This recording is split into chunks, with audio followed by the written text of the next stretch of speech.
tell you, hi, how you doing? It's another beautiful WCW. We are here again with the long lost friend and the director of communications, Destiny Shapers Society. We are here with Destiny, and I know you have missed her a bit, and I know you are eager to listen to what she will be talking about. And today she's talking about toxic relationships. And please kindly, I will let you know that we are not speaking in Kikuyu. Is this one? No, the other one. There's another one. I'm looking for her page so I can go she's live. Just trying to look for Wangeci TV. So before she gets what she's looking for, I think it's Wangeci, the brand or something. Wangeci karaoke. Let me look for that. Not that one. Another one. It's another one that.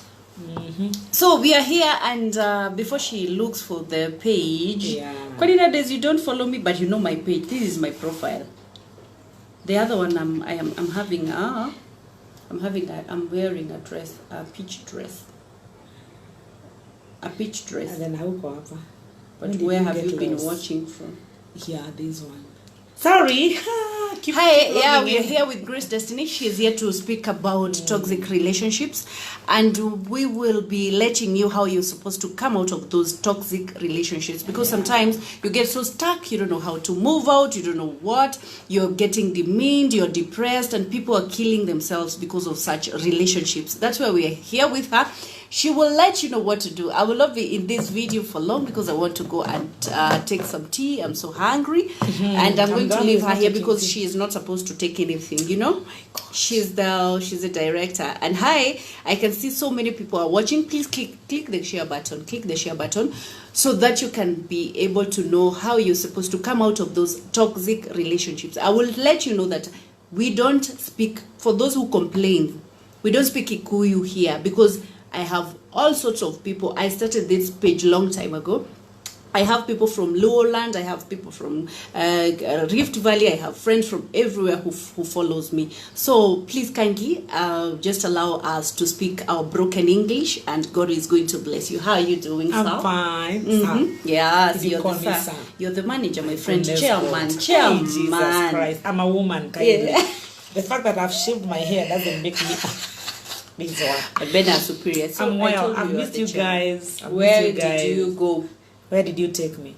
See, you've been around, but you have not come to our TV. She's been so mean with her TV show. She's been doing it alone, but it's okay because it's her thing. And I'm privileged to be invited today. It's a great thing to be here, and I believe we are going to learn something about toxic relationships. She's going to take tea. She's very hungry. I'm leaving. I've had the director calling me, Grace Destiny. I wish you the best. Please educate them. Let them learn. Let them love themselves. Let them know that there is always somebody who is made for somebody. Very true. Don't kill yourself. You're lovable. You're cherished. And God is going to go ahead of you. Leave it to God. Leave it to God. It will work out. There is somebody somewhere who is waiting for you to appreciate the way you are. Don't change yourself. Don't pretend.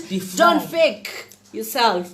Be who you are, because there's somebody who is looking for that somebody. Very true. So bye-bye, Grace Destiny. When you're done with my brother Pius Joseph is listening attentively. All right. When you're done with my TV, make sure that you get it at the reception.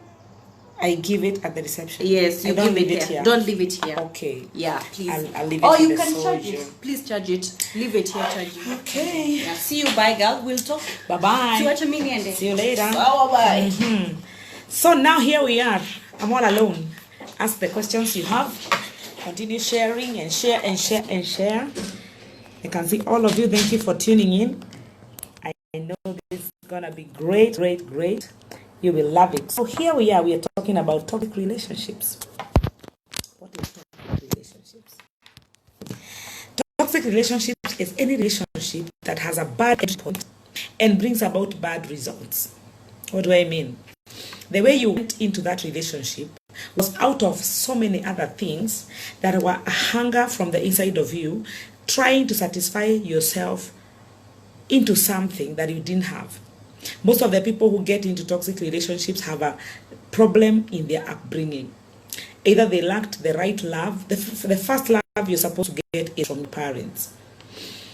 Unfortunately, there are kids that grow without parents, and they grow in the society without experiencing love. It doesn't mean that because you didn't have a parent, you can't be loved.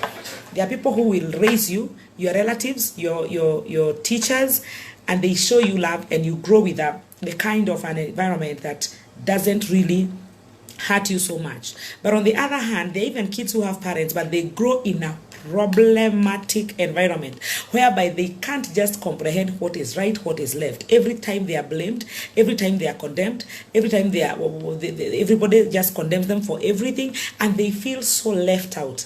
Those kind of children, when they grow up, they look for love from all ways, from all walks. If it's a girl and she happens that she grew away from the father's love, I'll talk about the father's love, because the first love of a girl is the father, and the first love of a boy is the mother. So if you happen to be a girl and you grew away from your father, where you did not experience the love of your father, chances of getting into a toxic relationship is very high. Why? Because the vacuum of love that you are looking for, you will go expecting to find it in a man. First of all, I want to say that no relationship is supposed to complete you. You shouldn't get into a relationship to be complete. You should be complete before you get into any relationship. Every relationship is wired towards giving, yes. Not necessarily just receiving. Yes, it's a two-way traffic, but you should get into a relationship with the ability to give. The other person should also get into a relationship with the ability to give. This will make it possible that both of you will give, and there will be a traffic of exchange of love, affection, companionship, support, blessings, and everything that everybody else needs in a relationship. So what do I want to say? I want to mean that every relationship, if you dare get into a relationship without something to offer, with a basket empty and requiring to be filled by the other party, that is the worst footing of ever getting into a relationship. If you get into a relationship expecting that someone will foot your bills, will be there to give you financially, emotionally, psychologically, to satisfy you, even spiritually, that people will even think that I get into this marriage so that my husband or my wife can be praying for me, that my husband can love me. I am here to receive love. I'm here to receive money. I'm here to receive financial support. That is the worst kind of relationship you can get into. Young woman and young man, before you get into a relationship which is leading to a marriage, be complete.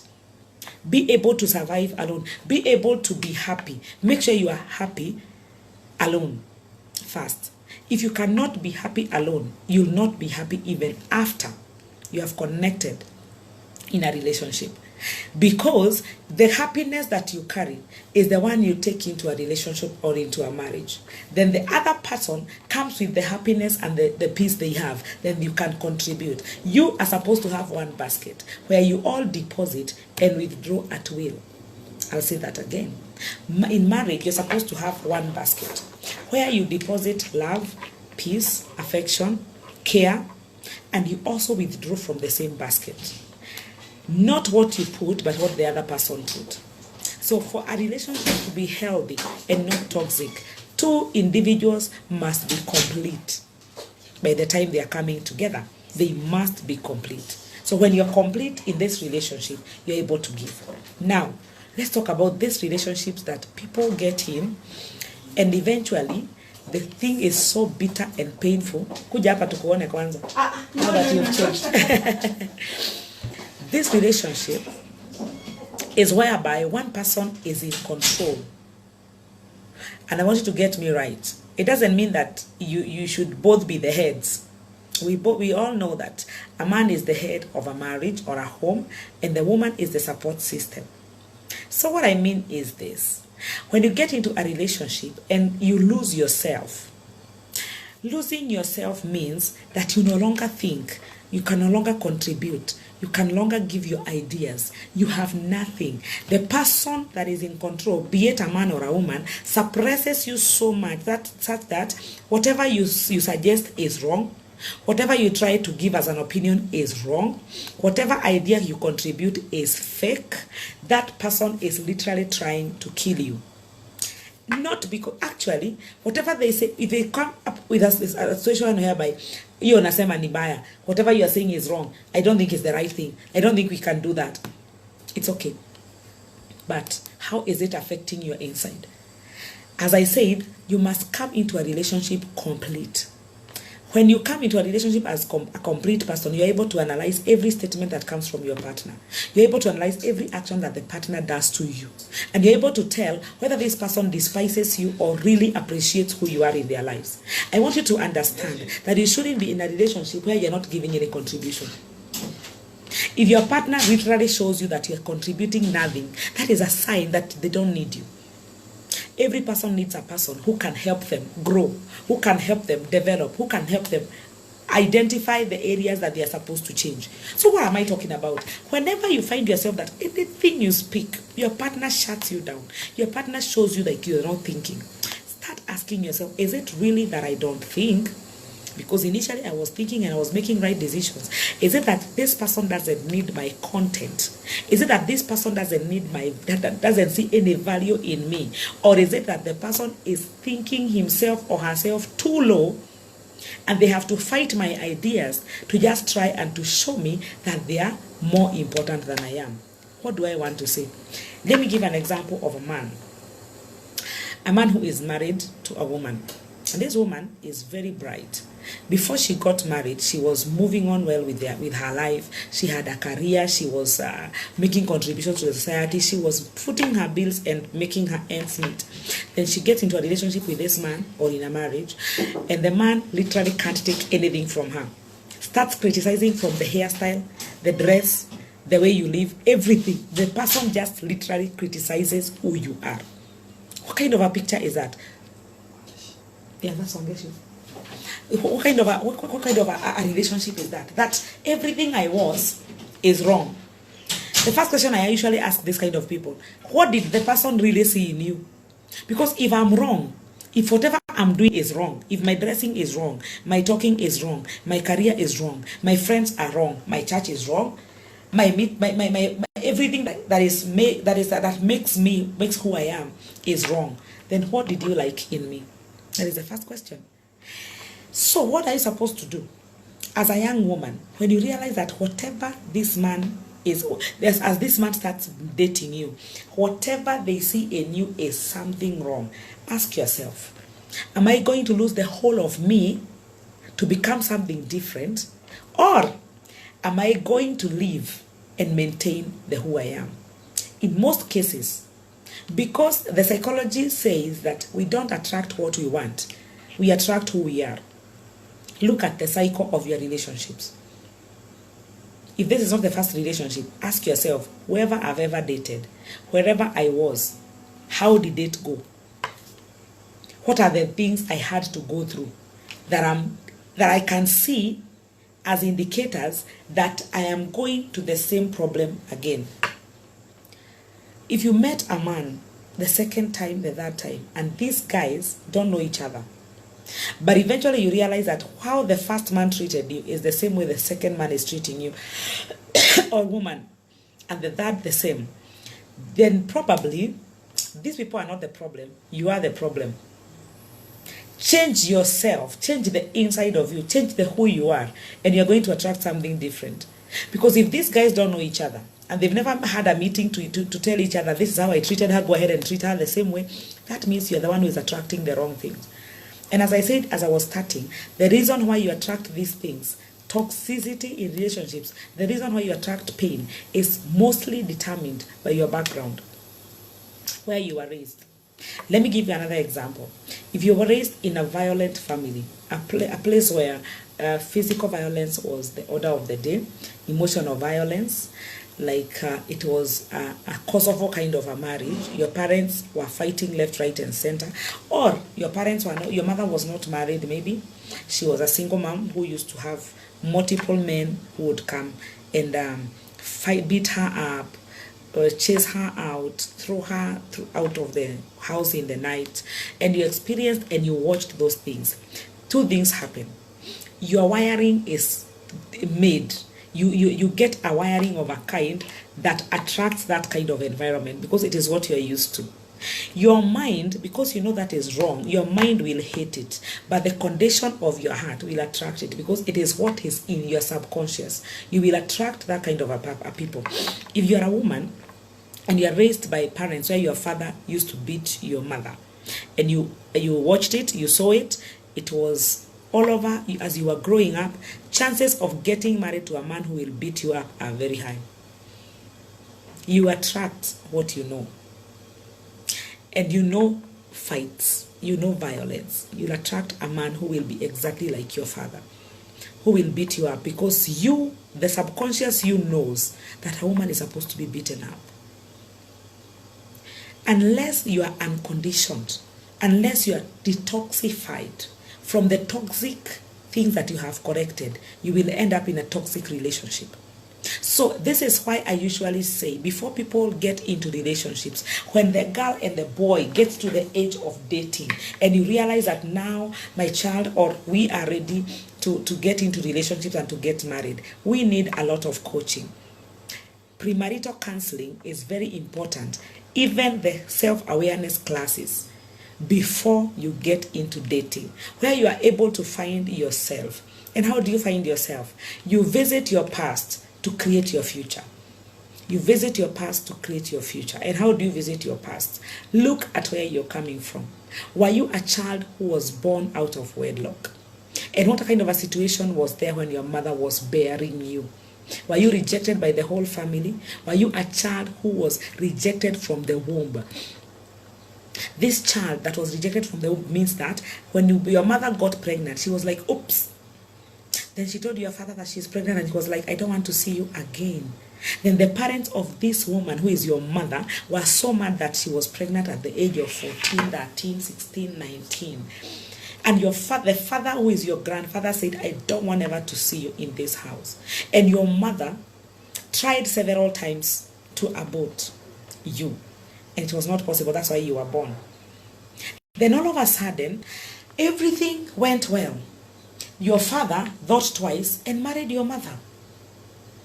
And your family looks so glamorous because eventually your father realized that he loved your mother. They came together and lived happily ever after. So when you look at your family, you look like you come from a good family where mother and father are present and you are living well as a family. But what was recorded first in your subconscious is rejection. And you grow wondering, why am I different? When you go for counseling, like when people come to me for counseling, I always ask them, how were you raised? Do you come from a working marriage? Do you come from a marriage? Do you come from a single parenthood? I go deep into that. And you'll tell me, I come from a marriage. My father and my mother are married. Then what is the problem? The news of your conception, how are they received? Those are some of the things that are so hidden, but they indicate a lot, and they really determine how you grow and what you become. After you reach a certain age, like 18 years, I always say 15 years, because I think around teenage is when you really know who you are. You're able to know the difference between you being a girl and the other one being a boy. You're able to know the womanhood in you and the manhood in you, and that is the right age for you to have classes for self-awareness. In this level, you try to find out, who really am I? Where did I come from? Who are my parents? How was I raised? What could I have picked from my parents or my neighborhood as I was growing up that could be affecting my future? Why do I cry after every incident? Why do I cry a lot? Why am I always in tears? Why am I always so easily provoked by issues?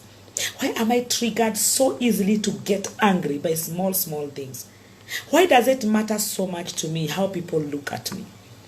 Why must I always dress so smart and put a lot of makeup? Am I covering up a low self-esteem? Am I not believing myself enough? And that's why maybe I'm looking for a mask that I think will make me acceptable in the society.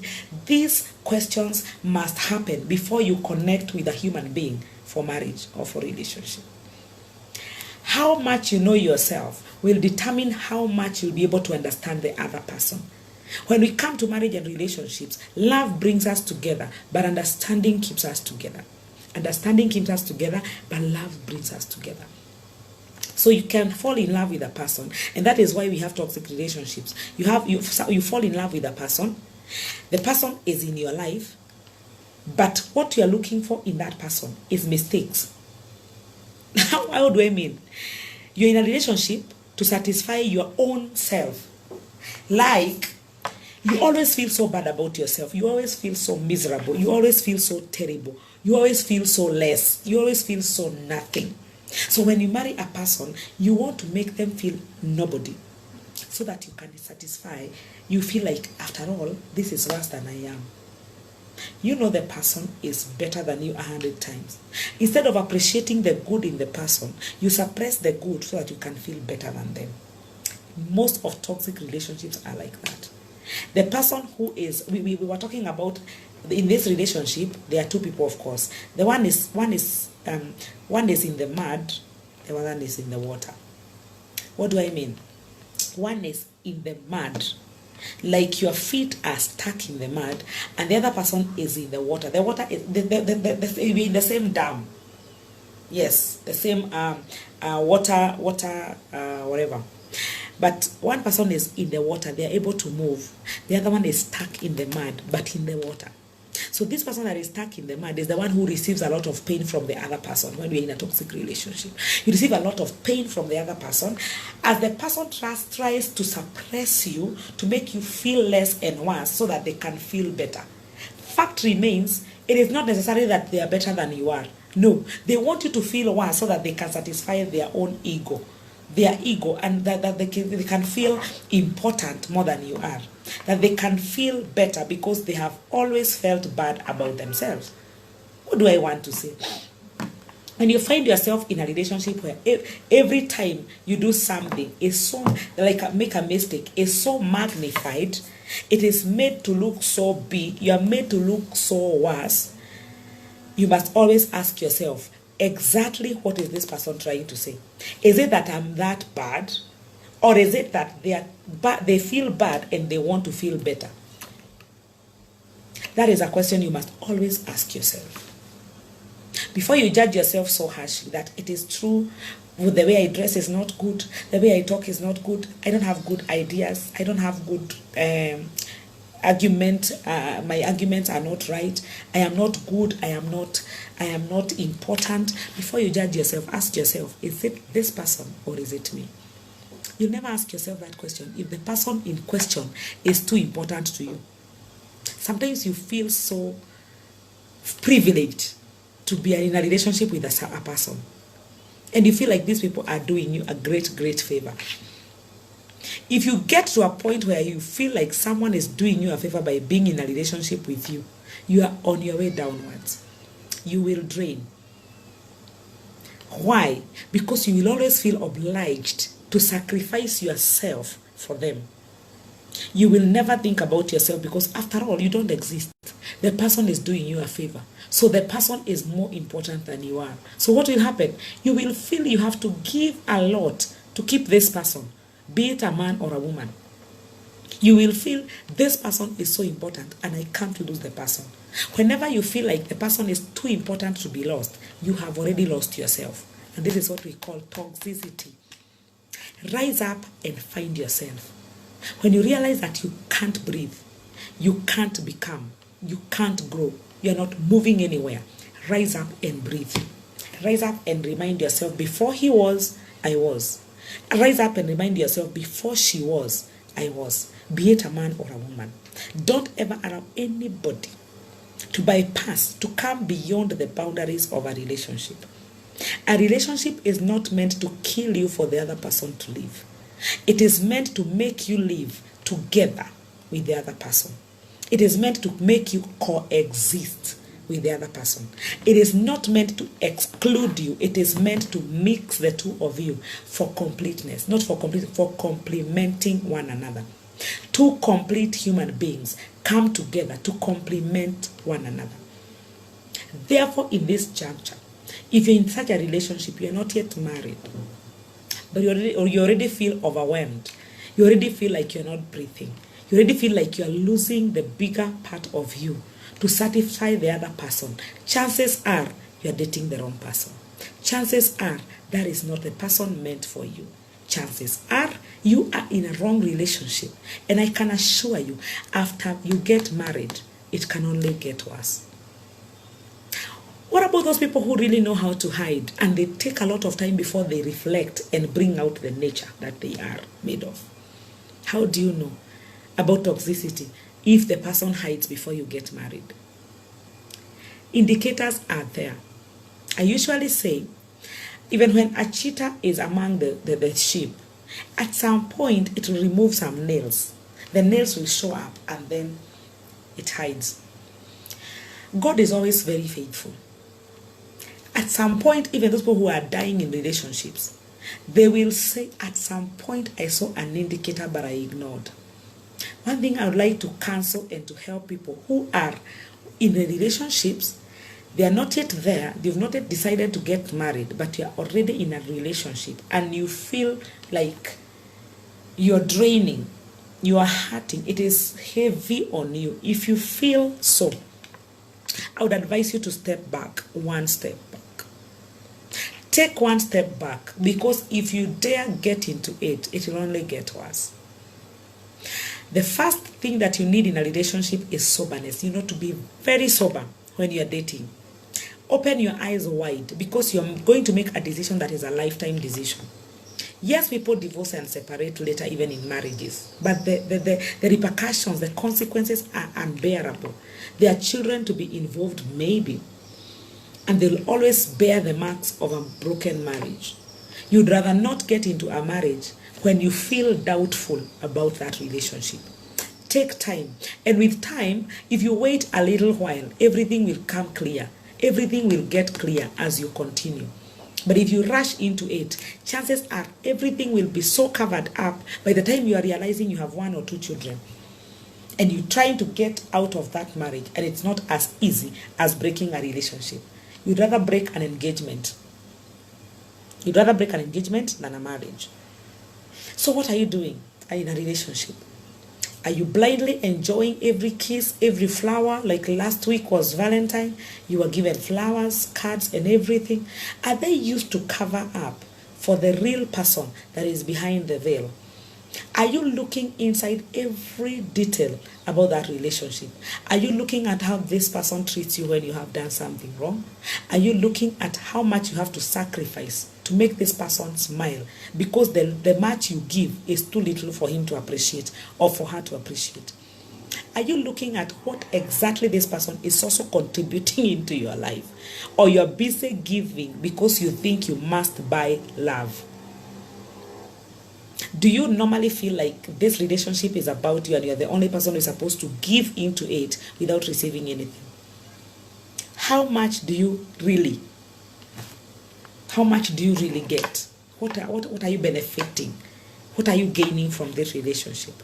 Can you sit down and say, I'm happier than I was before I met this person? Can you sit back and say, I am healthier, I think more, I have grown, I've developed? I'm not talking about finances, because the problem with us here in this generation, we think more about money. No, it's not about money. It's about growth.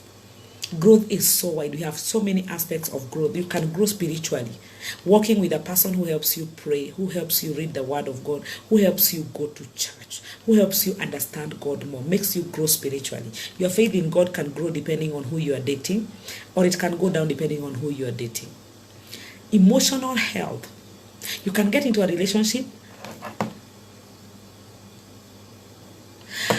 There's a relationship that you can get into and you get healthy emotionally. When this person helps you to have confidence in the inside of you, they help you stop crying anyhowly, they help you stop throwing tantrums anyhowly, and they make you settle, they make you sober. There are people who have been hurt in other relationships until something small triggers them to anger. A good person will help you walk. I'm not saying that if people are sick, they shouldn't get married. No. There are people who are so sick psychologically, and they need a person who is so sober psychologically to help them grow. So I didn't say that whoever is sick should not get into a relationship. No, you can get into a relationship with a person who will help you grow, who will help you heal, who will help you even become better. So, in that relationship that you're in, if you came in crying, throwing tantrums, getting angry at everything like this, have you changed? Have you been able to realize yourself? Has this person helped you grow and get stronger emotionally? That is what I'm talking about. When it comes to your career, or the vision that you have for your life, or the calling that you have in God, the person you are dating, is the person helping you realize your potential, or the person is killing the little you knew about yourself? As I finish this video, I want to tell you something. Life is about purpose. Life is about purpose. If you're living a purposeful life, make sure whoever you connect with helps you accomplish your purpose. And make sure that whatever purpose they have and the one you have are going the same direction. That is also something that people don't understand. There are people who will fall in love, get together, start living together, but they realize that I head east and the man heads west. So nobody can really help the other because we are busy going different directions. That is a wrong footing of marriage.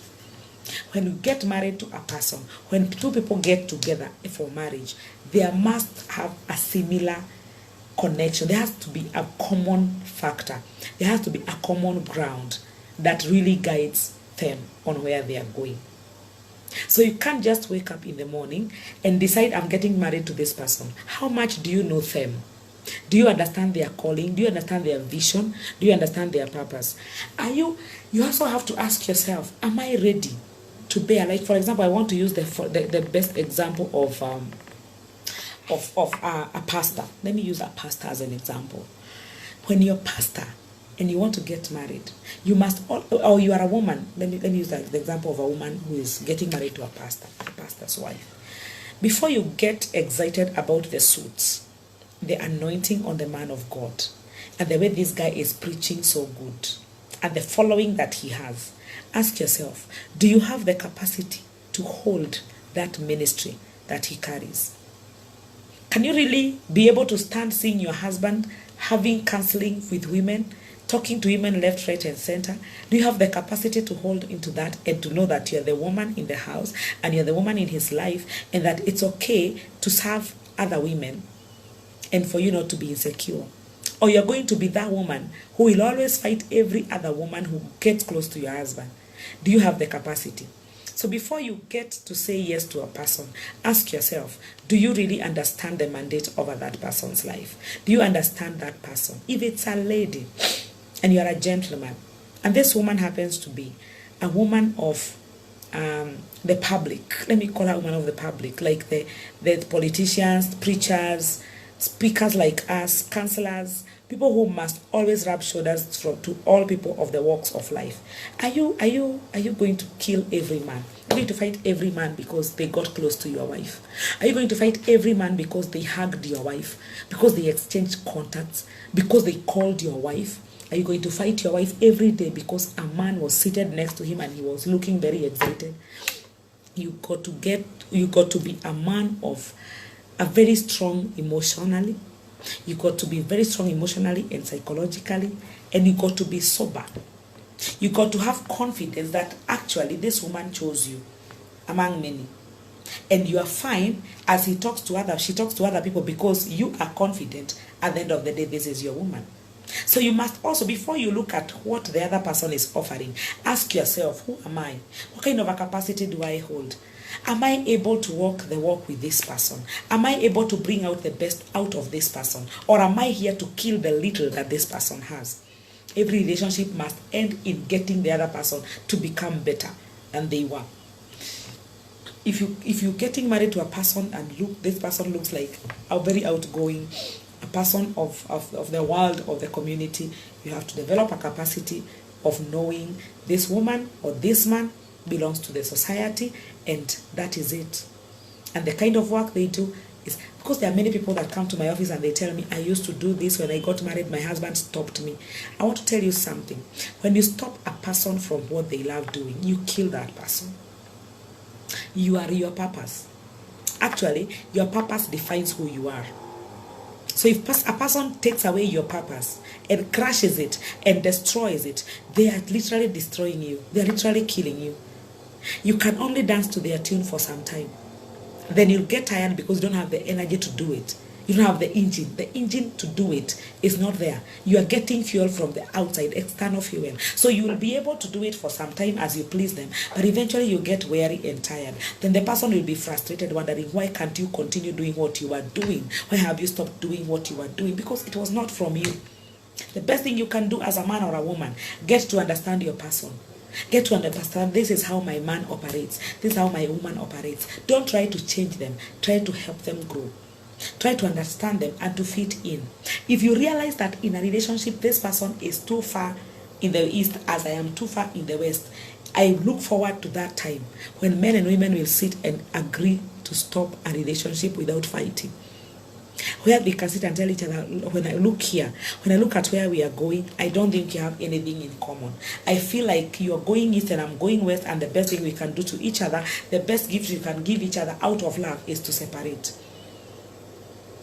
And that will only happen when people stop feeling like, if I lose this person, I can never get another one. Said who? Even men are not scarce as we try to say. Men are there, women are there. If you happen to be a good woman and a good man, you'll always get a partner. The Bible says, none shall lack a mate. It's the word of God. And the Spirit of God will gather them. So if none shall lack a mate, what makes you think that you have to hold on to this relationship? It's not working, but I have to hold on to it because I am not sure whether I can get someone else. Say who? If it's not helping you grow in your purpose, walk out of it. God of your purpose will bring someone who will rhyme and bring the best out of you. So there is no time to cry and to say, I can't live because if I leave there, there's one go, I'll never get someone to marry me. No. Get confident in who you are. Rise in the place of your purpose. Continue pursuing your destiny. Continue pursuing your calling. Alongside the path of your purpose, you will meet someone who is along the same path. I usually say if you're driving from Nairobi to Thika, to Murang'a, definitely you have to go through Thika. If your purpose is in Nyeri, you will locate someone who is on the same road. So the first thing for you to be able to identify your marriage partner or the person to spend the rest of your life with, stay in your purpose. It is in that purpose that you're going to locate whatever you need, be it your finances, be it your food, be it your fame, be it your glory, be it everything that you need in life, including that partner that you need. So the question is, how do you get out of a toxic relationship? If you're already in one, and I hope that you have not gotten too deep into it, and even if you have gotten too deep into it, there's always a turning point. You can always turn around things. Any toxic relationship you find yourself in, I already said you lost yourself. So the first step is try and find yourself. Try and look at where you lost yourself. Pick yourself up and start giving yourself value. When you start valuing yourself, you'll not allow some nonsense to be done to you. You'll be able to say, no, you cannot do that to me. No, you shouldn't say that to me. No, you cannot do this to me, because there is you now. The reason why someone will step on you, crush you, break you is because there is no you to yourself. The moment you get back yourself, the person starts respecting the you that you have become.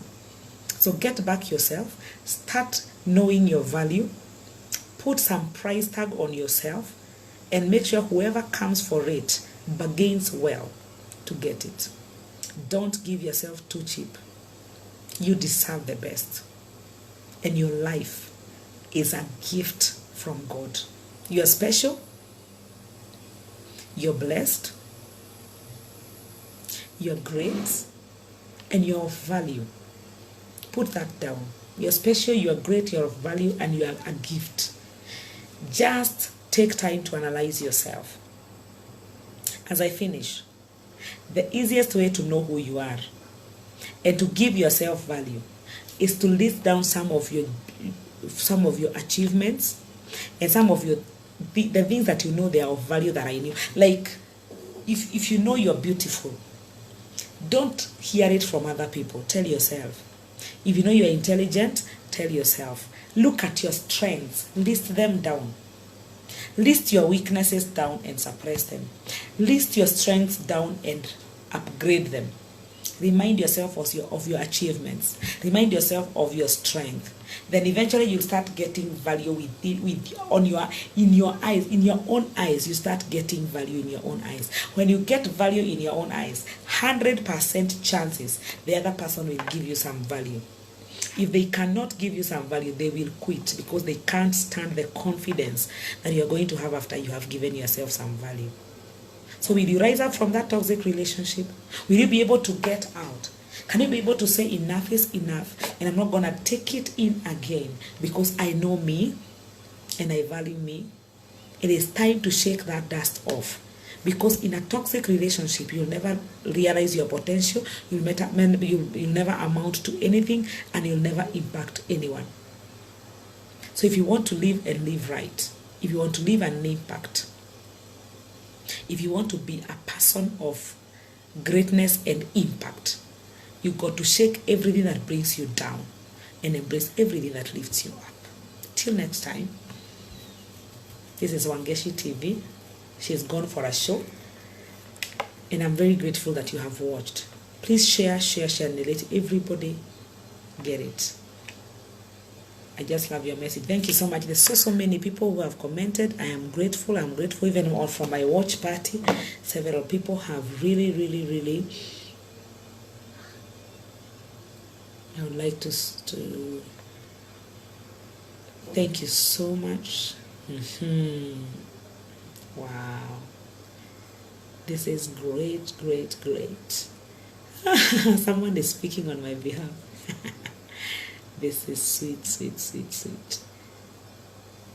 Thank you so much. So I'm done and I'm grateful. Share that video, let somebody watch it, let someone learn from it, and see you next time. I want to give you my contacts. If you want to get to me, this is my number: 0724 537 530 537 530 0724 537 530. Don't die in a toxic relationship. You're more than this. Bye-bye.